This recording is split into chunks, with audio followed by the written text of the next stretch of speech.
I'm Aoife David, and welcome to the 50 Faces podcast, a podcast committed to revealing the richness and diversity of the world of investment by focusing on its people and their stories.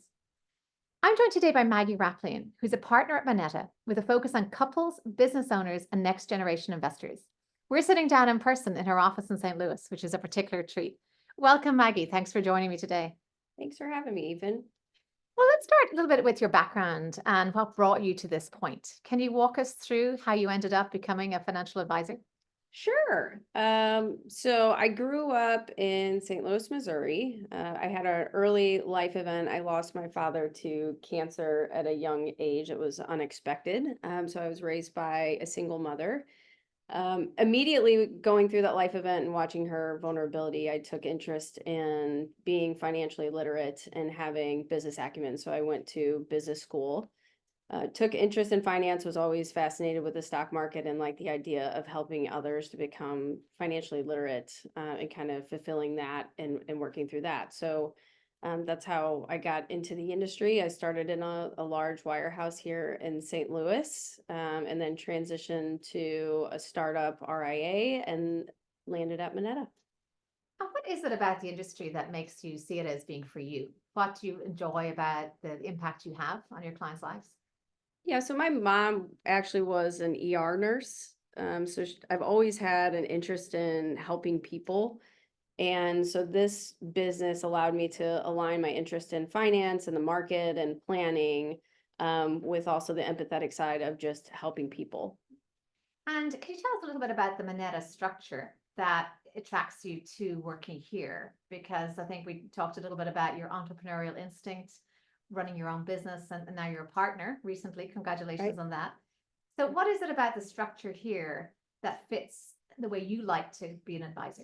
Sure. I think I'm unique in that I have seen various business models in this industry. So I started out in a large wirehouse, which I got great training there. There was great leadership there. I partnered with a large team from the beginning of my career. I started out in the business around age 26. And so the gentleman that I was working with had been in the industry about 25 years. He was looking to retire at the end of his career and realized he did not have a lot of flexibility and option for that. And so seeing him go through that at the end of his career, I think gave me a little bit more insight than what most advisors get. So we decided to actually launch an RIA, or he did. So I helped start an RIA from scratch. It was custody just with Fidelity. I found there was not a lot of resources and infrastructure that I wanted for myself or for my clients. So I started looking out in the market for opportunities for firms, one that would align with my values, that two would feed my entrepreneurial instinct to own my own business. And I found Moneta in that. There's not a lot of firms that truly offer that. So I'm really excited to be here and to be a partner today. And when you say aligning with your values, where do your values, I suppose, begin when it comes to this kind of financial advice? What's your target? Who do you like to work with, and what do you bring to that from a value standpoint? I think it's really, simple. And one of my mantras is to always do the right thing for people. I don't want to ever feel like I'm subject to conflicts of interest because the firm that I'm associated with has interest outside of simply just doing the right thing for clients and always taking great care of them. And unfortunately, when you work for larger firms, they can be focused on clients, but at the same time also focused on profits, right? And so that's when you start to feel some of those conflicts. Um, and so that was important to me in terms of values. And the clients that I serve, I have an entrepreneurial spirit. I love working with business owners. I worked with 401k plans really early on in my career, which kind of introduced me to business owners, and I've really enjoyed that. I work with a lot of couples, helping people to communicate on their finances. I think that that can be a big risk to any kind of relationship if you're not aligned financially. And next gen, being newer in my career, naturally working with people my age or slightly younger, having older clients that are really concerned about working with their children has been a niche for me that I've really enjoyed, because I think you can make a huge impact on people's lives if you can get to them early. And that's just kind of where I'm at today. It's interesting because I think that touches on so many of the factors in terms of the evolution of this industry right now. It's evolution around more of a wraparound, holistic services. You mentioned it's almost like a financial therapy in a sense. Some of the things you're speaking about, maybe you don't call it that officially, but you're working with improving literacy, helping to, when it comes to couples, perhaps the communication around money. How do you think our industry is evolving from being more commoditized, perhaps, into being that more tailored, more personal touch? I think clients are looking for a deeper relationship. I think they are wising up to wanting to work with a true fiduciary that they know is sitting on the same side of the table as them. I think having the human aspect and the life experience that I have helps me empathize with clients and maybe have some of the harder conversations that some advisors are not fit to have. It's easy to talk about market themes. It's not easy to talk about relationship issues or fears or concerns or paralysis, right? So sometimes you're dealing with clients that are simply paralyzed because they don't know what to do, right? What's the right next step, and how can I find someone that I'm comfortable enough to share my true feelings about finance? I think people are intimidated by it. And I think me having that behavioral aspect, or being able to identify that and see that and have the conversation, helps me have a deeper relationship with clients. And I think people are seeking that out. So that what I suppose would throw into question the importance of the human relationship and the trust aspect. How do you go about building that trust, cultivating that trust with clients? Taking our time initially. So really taking the time to really understand where people are coming from, what their experience was with money growing up, how they feel about it today, what their real goals are, helping people really think through what those goals look like, and being able to provide a plan that they can understand and be able to speak in a language that they can understand, and helping them align their goals with their finances. I think that's how you build trust early on, and just focusing on trust and building trust and being reliable and being really consistent in our service model. And because you said you think clients are looking for a deeper relationship, that would suggest that the robo-advisor model, which we've all been looking at with the advent of AI and just the increasing creep of these kind of tools, that it is less of a threat, perhaps, because it may give functionality, but it won't give depth. Doing this for 10 years, I've never been concerned about robo-advisors. I have watched people be at the whims of their own behavior, and recognizing how complex and unique each person is. There's not a general opinion across the board for anyone, because everyone's situation is unique. And then dealing with the amount of technology and the amount of information people are inundated with, there's a lot of information out there, and being able to filter that to have it apply to your personal unique situation, I think, is really difficult. So I've never really felt threatened. Well, that's by good. that. That's good news for us humans left in the business. So what's on your mind today? Here we are, early 2024. We're looking at a raging economy that's defying all expectations. Inflation maybe in the rearview mirror, but a lot of complexity out there still, and a lot of uncertainty. What's on your mind? And then later we'll talk about what's on your client's mind, but what's on your mind right now? Looking at the industry, I'm a little concerned with the amount of risk that clients need to take on to achieve certain levels of return.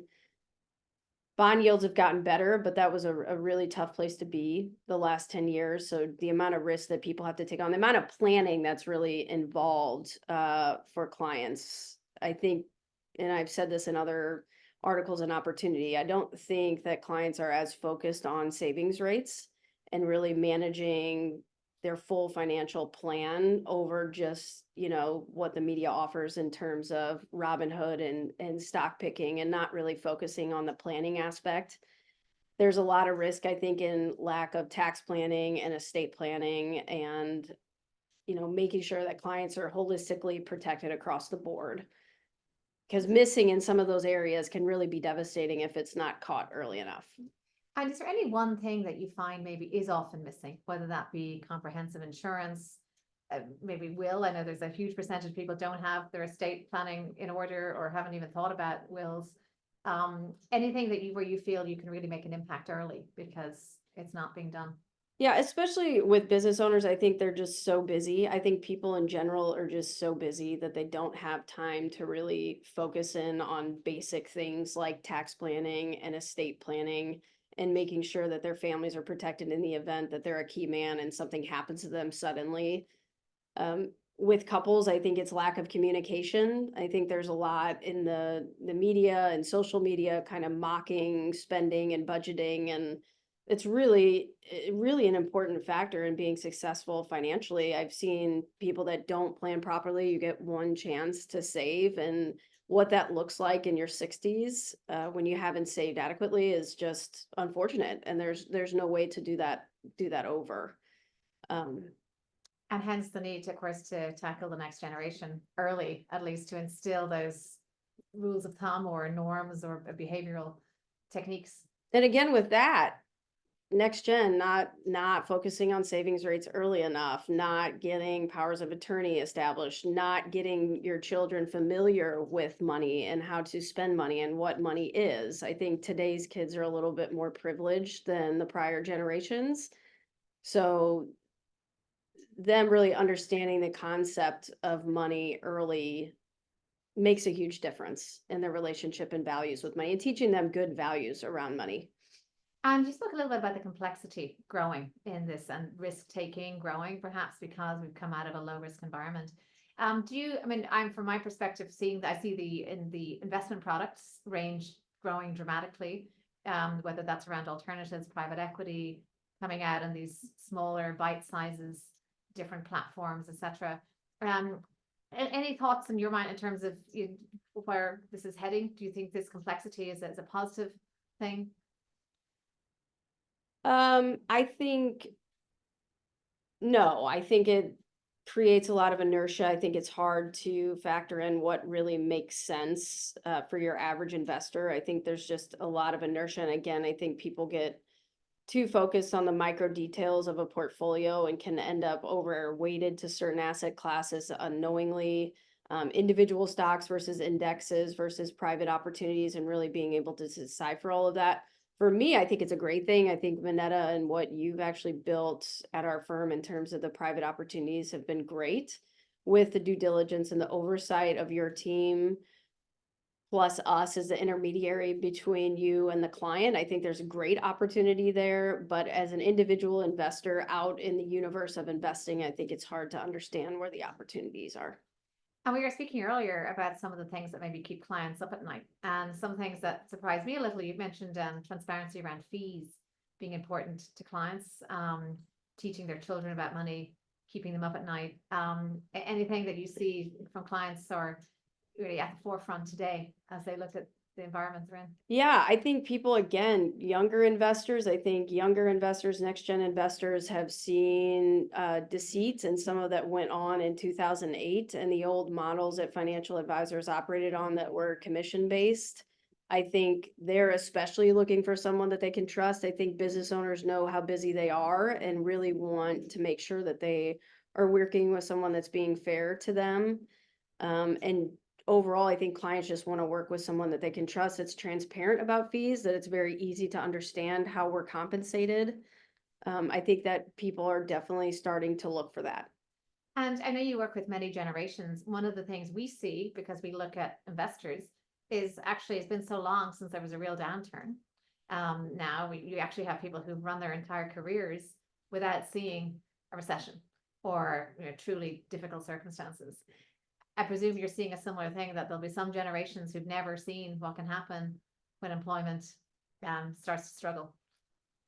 Yes, I think risk is all about expectations. So with the great run that we've had in the markets over the last 12, 14 years, explaining to clients that this cannot perpetuate forever, and setting those expectations and making sure that clients are reallocating their portfolios. For example, clients that we get today that are coming in that maybe have been self-directed for the last 10 years, we're finding that 90% of their portfolio is allocated to the big seven, right? Or to US large growth. So helping set expectations for clients that this can change by showing them different decades. Your team provides a lot of history for us to be able to show them that trends can easily change, and helping them protect their portfolio from themselves, right? And get out of those biases that tend to be embedded, especially with self-directed investors. I feel like our clients have the right expectations. I know that they are not overweighted to any one asset class, but for the prospects that I'm seeing that have been managing their portfolios for a long time, that's not the case.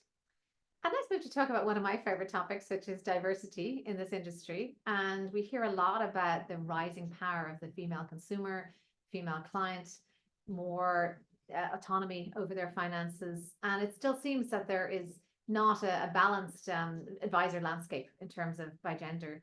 How do you see the diversity of the industry as improving maybe over recent years since you've been in it?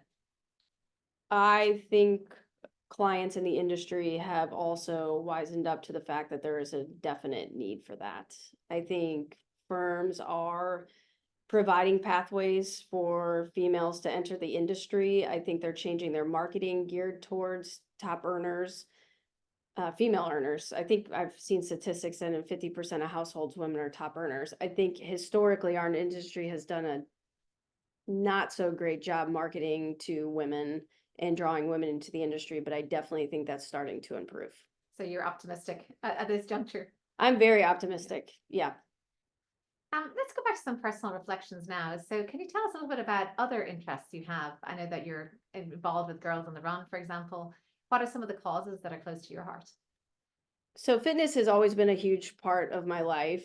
I'm involved with Girls on the Run. Yes, it's an experiment-based program in that they teach young girls how to run and how to persevere through that, and give them the experience at the end of the program to run a 5K together, which is phenomenal. The St. Louis chapter just had, I believe, 1,600 girls enroll for the spring race, which was huge coming out of COVID, because COVID was really, really tough for the program. But I'm very close to Girls on the Run because of the curriculum.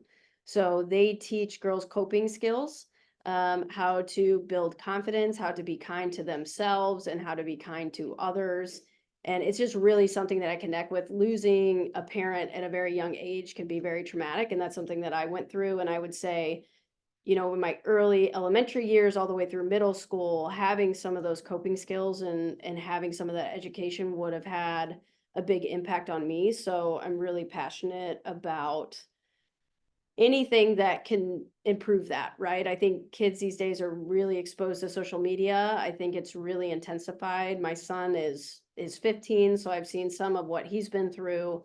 And I think the more education you can give young people on mental health and proper coping skills is great. So that's really associated with that organization, really passionate about it. And it ties back, I think, to what we spoke about before, resilience, staying the course.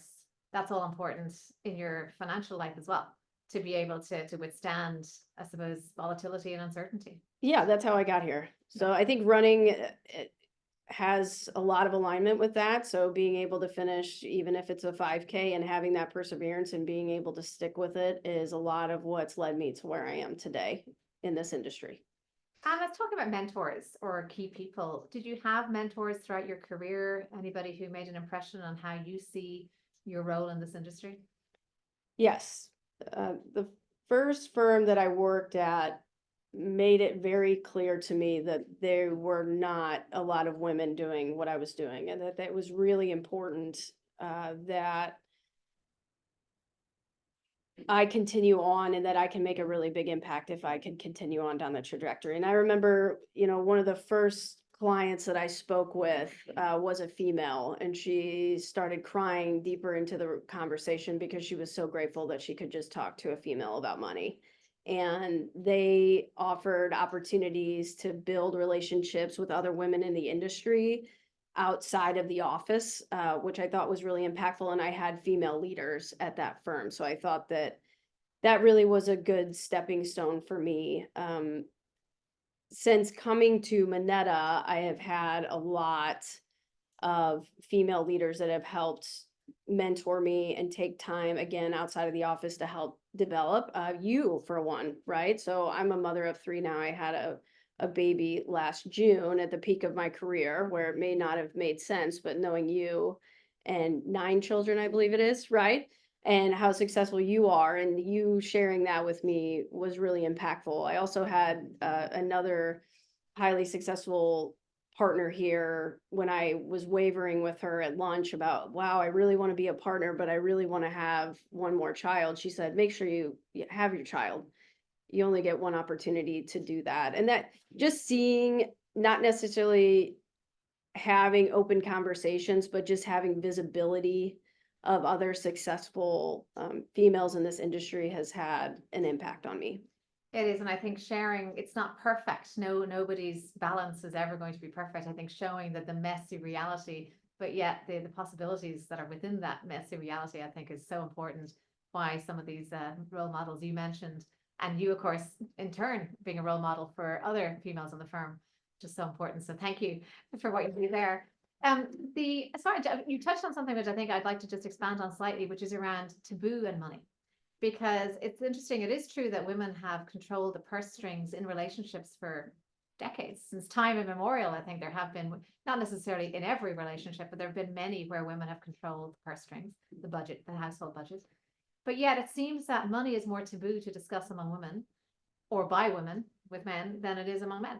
And whether that be knowing what salary you can negotiate, speaking about money, is there something, why do you think that taboo still exists?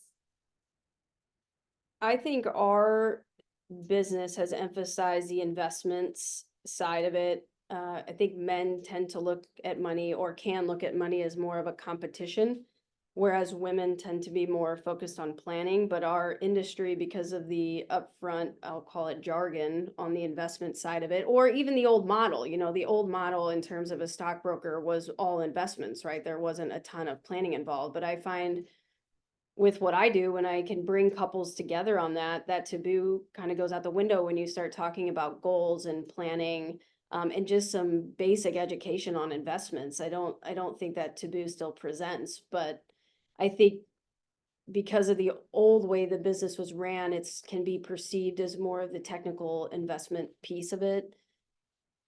And I think that that's where you kind of run into that taboo, or it's just not maybe of interest. But I think that's also changing. I have a lot of conversations with women about money. Maybe it's because they know what I do, but I find when we get the conversation going, there's a lot of interest. It's just the accessibility of it hasn't been that great. But information is power as well, I think, when it comes to money, and knowing the bands, perhaps, the salaries can get to. There is a vested interest in certain areas of maintaining things behind under wraps, or not being transparent. And for the very beginning, we spoke about transparency around fees, the importance of transparency.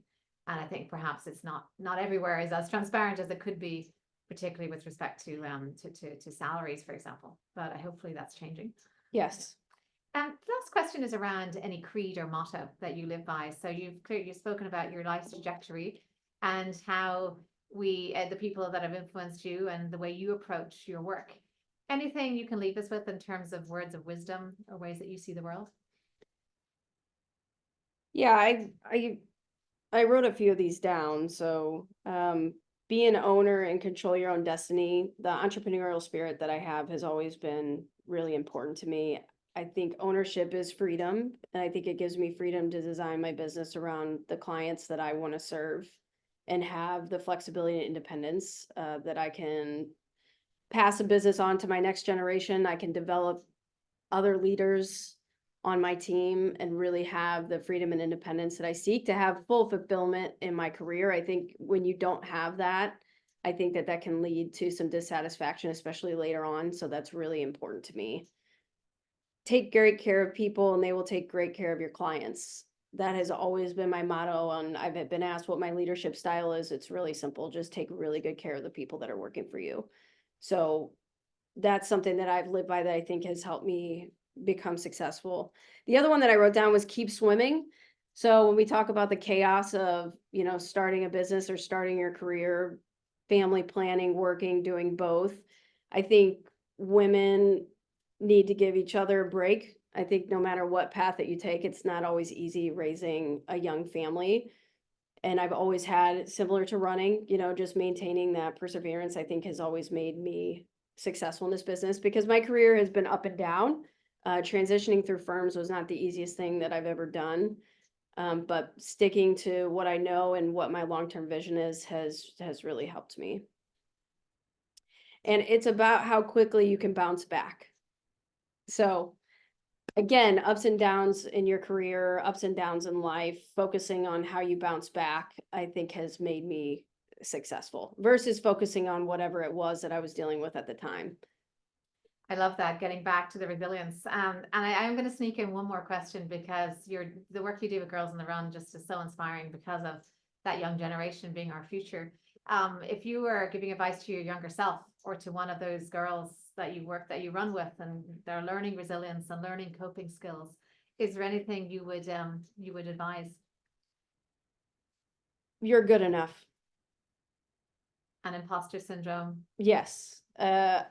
Yes, I think, having that confidence, especially coming into the industry that I've came into, there's a little bit of imposter syndrome, I think, early on, especially as you start to find some success and just reminding yourself that you're good enough and you can have it.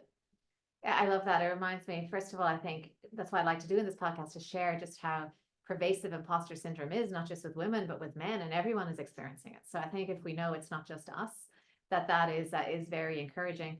And also, one of my previous guests in the last series said, well, everyone's really just figuring it out. And we're in unprecedented times. And I think if we don't have, there is no playbook, and it's not that everybody else knows it all. But I think when we realize that kind of lowers the bar a little bit for having to know it all ourselves. As long as we figure it out with humanity, I think we're probably going to be okay. Yeah. And I think today's world is open to a little bit more vulnerability. So talking about some of that and verbalizing it, I think, is less taboo than it used to be. So I've found that to be really comforting. Well, thank you so much, Maggie, from one runner to another. Yes. This has been a wonderful course together that we've taken through your career. I think you truly are the voice of the next generation. The energy, the drive you bring is just a marvel to behold. So thank you for coming here and sharing your insights with us. Yep. Thank you. I'm Aoife Devitt. Thank you for listening to the 50 Faces podcast. If you liked what you heard and would like to tune in to hear more inspiring investors and their personal journeys, please subscribe on Apple Podcasts or wherever you get your podcasts.